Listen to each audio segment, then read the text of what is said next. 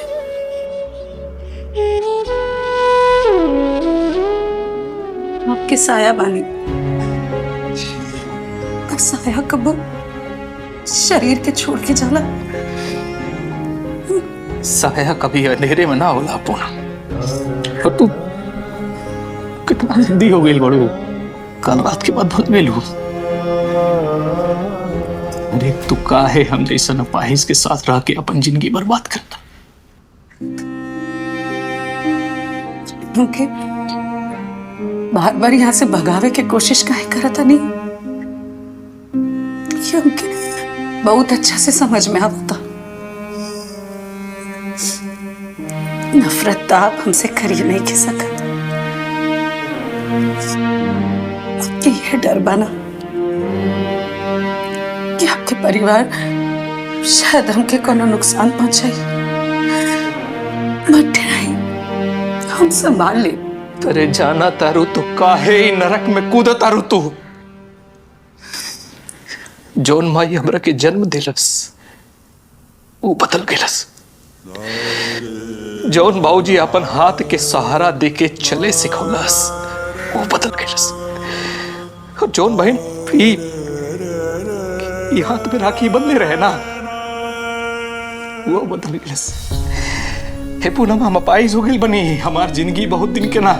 तू चल जा यहाँ से। अरे सब ठीक हो जाए, भरोसा रखी ना जी। और अगर हम पर भरोसा नहीं के तो कम से कम महादेव जी पर तो भरोसा रखी। हमके पूरा यकीन बा भले आज आप व्हील चेयर पर बानी, पर बहुत जल्द सब कुछ ठीक हो जाए। अब वापस अपना पेट पर खड़ा होकर और सब केहू के मन फिर से बदल जाए। बस आप हार मत मानिए। एगो पति पत्नी साथ मिलके कोनो परिस्थिति से लड़े लेना तो जीत निश्चित हो जाए। हार मत मानी।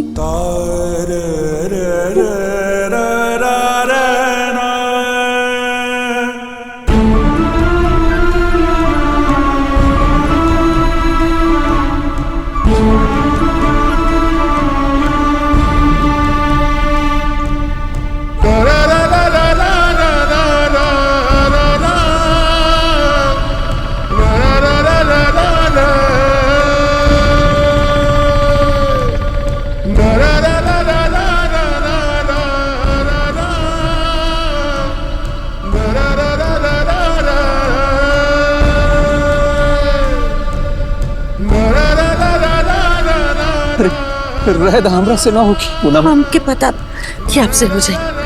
आई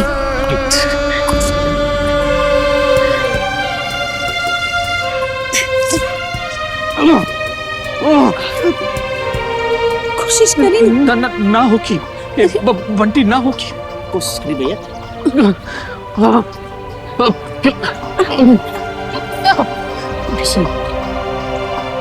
नीलू देखत बड़े ये महारानी का नाटक बड़ी आयल बाई डॉक्टर बनई, जेकर पूरा शरीर भगवान मार देले बा ओकरा के मालिश कर कर के पहलवान बनावत बाड़ी।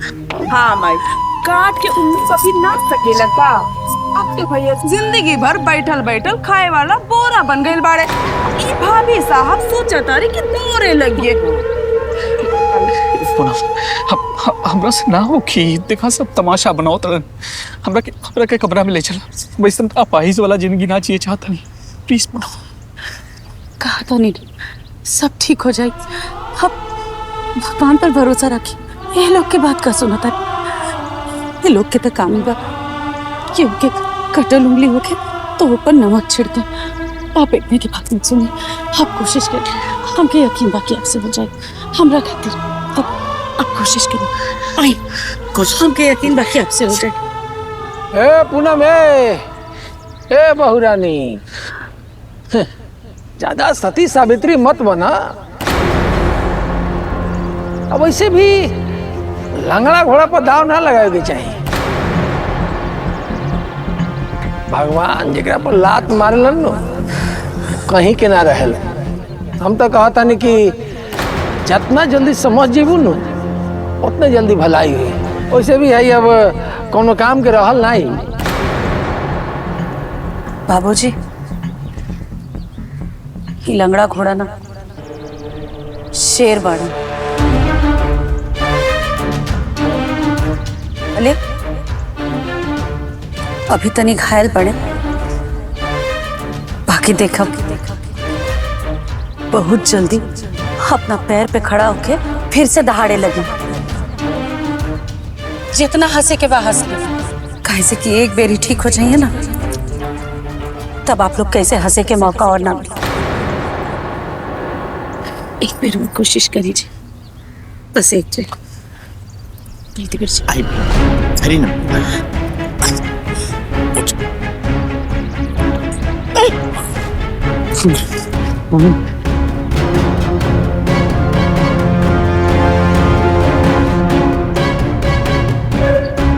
एक कदम ये वाला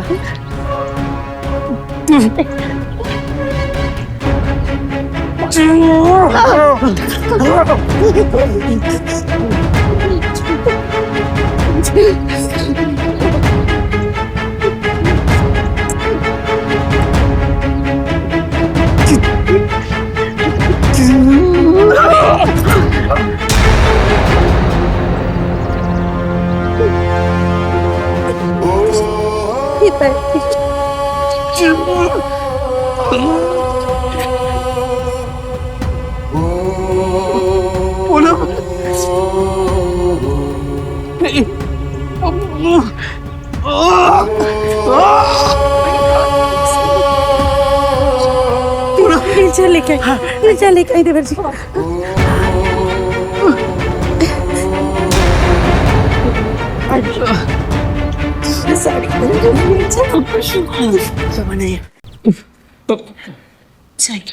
कहा था लेना, बस बस मंदिर तक 2 या 3 कदम, कोशिश तो करिए। जय भोलेनाथ, जय भोलेनाथ।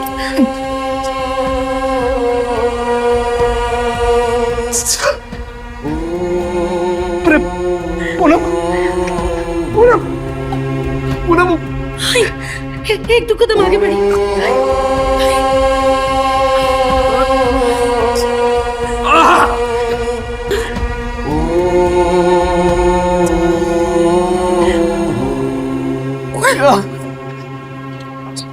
अरे पूनम, और हाथ पैर सब ठीक हो गए पूनम। हम चले लग रही पूनम, हाथ पैर ठीक हो गए। काला रानी ना कि आप ठीक हो जाए, माता जी की बहुत कृपा।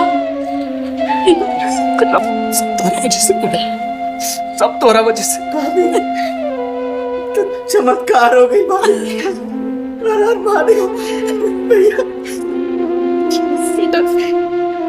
ये कैसे हो गए?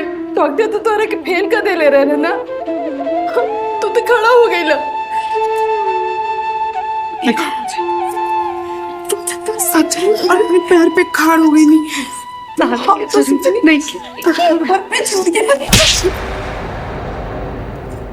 ईद और तोड़ा के वही दिन में मर जाते थे। जे दिन तू पहला बार ससुराल से आए रही, आज ही नौबत ही ना।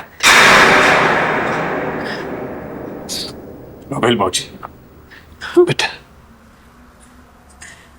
तू तो चले लग रहा, ठीक हो गई बेटा, ठीक हो गई। चल का भाई बाबूजी, माई हिरोवा लोगन के बोली कैसे बदल गए? का कहत रहनी आप? चीनी के बोरा, काठ के उल्लू, बाबूजी का कहत रहनी? लंगड़ा घोड़ा। अरे हम वो है अजय आई, जगन के लाचारी और बेबसी देख के रउआ लोग लात मार दे ले रानिया। वो है जी, शांत हो जाए, एक कुल बात भूल जाए।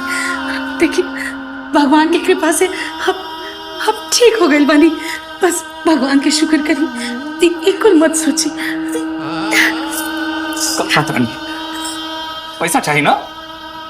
रुपया, धन दौलत, बंगला, गाड़ी सब ले ले पहुंचे।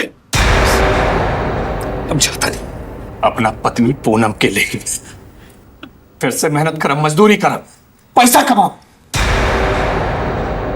फिर से एगो घर बनाओ अपना पूनम करते, जेकरा में अपन खून के लाचारी के फायदा उठावे वाले लोग न रही। चला पूनम भैया हम चलो, हम वही घर में ना रहो, ये परिवार के साथ हम चलो, प्रभु के साथ रहो भाभी। हाँ हाँ रे बंटी, तू तो हमारा लक्ष्मण बाड़े, पर राम लक्ष्मण के बिना अधूरा। बेटा रुक जा बेटा, हमके माफ कर दे, हम तारे और बहू के साथ बहुत गलत कहनी, हमरा के माफ कर दे। हमारी गलती तो माफी के लायक नहीं की, हमने से बहुत बड़ा पाप हो गए, हमने की माफ कर दो, हमने की माफ कर दो। उठा नहीं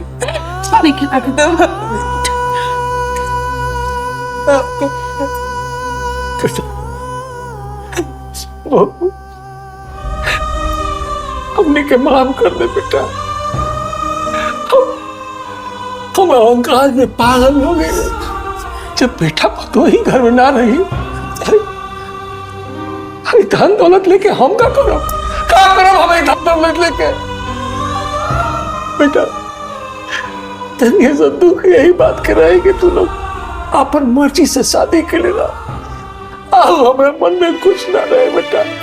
आज मैं तने एगो बाप माफी मांगा था, माफ कर दे बेटा। रहुआ लोग माफी के लायक नहीं के बाबूजी। अरे जौन परिवार लाचारी में अपन खून के साथ छोड़ देवेला, वो परिवार कैसे? चला पूनम। बेटा रुक जा, तेरे साथे जौन कुछ भइल ना, ओकर दोष हम बहू के दे देनी, तू लोग चल जाइबा ना, तुम अपने आप के कबो माफ न कर पाओ। बहू आपके माफ कर दो, रुक जा। हे भाभी, घर छोड़ के ना जाए, माफ कर दे भैया, हमें माफ कर दे। आ जाए के बोला ना, रुक अब क्या करूँ बोला ना बोले ना भैया के।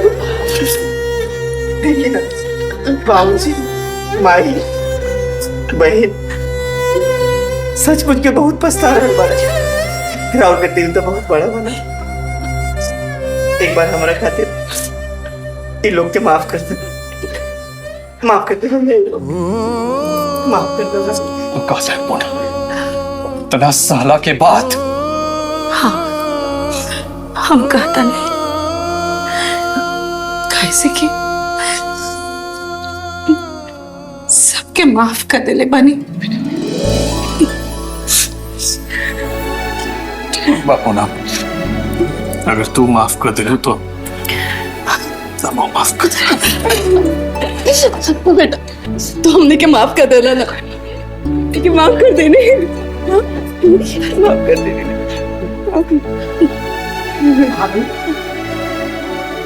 सब सही हो गई, मगर रघु के हमरा के एक बात बताई, जब भैया व्हील चेयर पे रहले, पूरा फैमिली रघु के खिलाफ रहा, समाज खिलाफ रहा, तो रघु के अंदर इतना हिम्मत कहाँ से आई? कैसे ही चमत्कार भाई?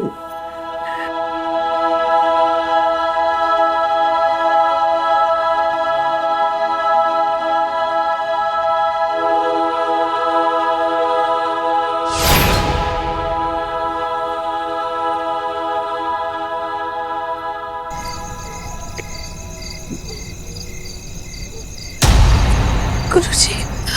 अरे पूनम बेटी, तू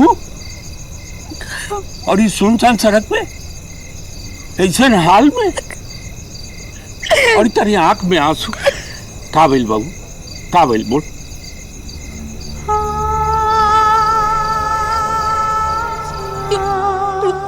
हमरा लगे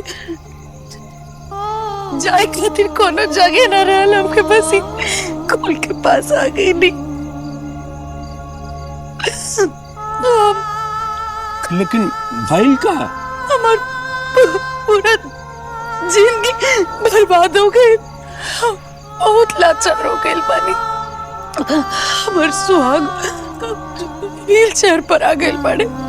हमार ससुराल वाला लोग ऐसा समय पर एकदम सही हो गए बड़े। लोग हमके घर से निकाल देले। हम अपना नैहर में मदद मांगे के कोशिश कई नहीं, वहाँ भी क्यों हमारे साथ देवेला तैयार नहीं के। समझे में नहीं क्या होता, क्या करी। हमार मन करे था कि हम मर जाए। चुप, एकदम चुप। तू कोनो आम लड़की नहीं को, तू हमारे सिर से बारू जेके हम जिए के आन बान शान अपनी रक्षा के पढ़ाई शिक्षा दिले हैं। और ई बतावा जेकर नाम पूनम होके वो अमावस्या के अनरिया से डेरा जाई का ना ना? हम आखिर कर भी का सकता नहीं गुरुजी। हमें को अकेले और बेबस नारी है और पूरा परिवार एकदम हमरा पीछे लागल बा। हम अकेले ओकनी से कैसे जीता? ये तो तोहार भूल बा। औरत कमजोर ना होले, शास्त्र में लिखल बा औरत शक्ति स्वरूप है। अरे वो जब तक शांत बिया तो लक्ष्मी बा, अन्नपूर्णा बा। लेकिन जब बात सुहाग पर, सम्मान पर आ जाला ना तो उहे औरत दुर्गा और काली के रूप लेवेले। सती सावित्री के नाम सुन ले बड़ू ना? वो अपने सतीत्व और सिंदूर के ताकत पर यमराज से अपने पति के प्राण खींच के ले आए। और तुहार पति कोनो अपाहिज नहीं खे। ओकरे मतलबी घर वाला लोग अंदर ही अंदर खोखला कर रहा बा। ओके तहार कमजोर आंसू के ना, तहरे फौलादी हिम्मत के जरूरत बा। ई जमाना और मतलबी परिवार के बता था कि जब एगो औरत अपने सुहाग खातिर जीत पे आवेले तो काल के भी पीछे हटे के पड़ेला। जल्लू चल। हमारा हाथ खोल देने गुरुजी। हम हार नहीं खी सकत। ठीक कहा तनिया। भले हमारे पति लाचार बड़े, लेकिन उनकर ब्याहता पत्नी उनकर सेवा करे खातिर अभी जिंदा बाड़ी। अब हम रोअब ना, अब हम लड़ब। हम वापस अपना घरे जाए और तबले अपना पति के सेवा करब जबले वो ठीक ना हो जाता है। आशीर्वाद दें गुरुजी। विजयी भवा। महादेव इनका रक्षा करिए।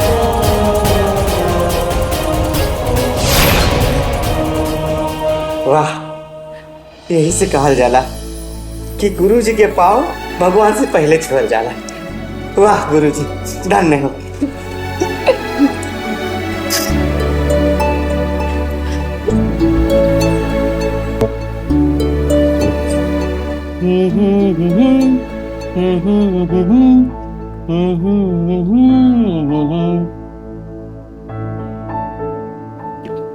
Good morning. Good morning wife जी। नाश्ता तरह के देख लेनी, हमारा पेट भर गई। हमरा के देख के मन भर सकेला, बाकी पेट ना। पेट खातिर तो नाश्ता करे के पड़ी। जल्दी जल्दी खा ली, फिर आपके काम पे भी तो जाए के बा। अरे हाँ यार, एक काम करा, टिफिन में पैक कर दो, हम ऑफ साइड पे खा ले। अरे हम दोपहर के खाना खाते टिफिन पैक कर ले बानी, बाकी अभी नाश्ता तो कर ली। खाई खाई खाई।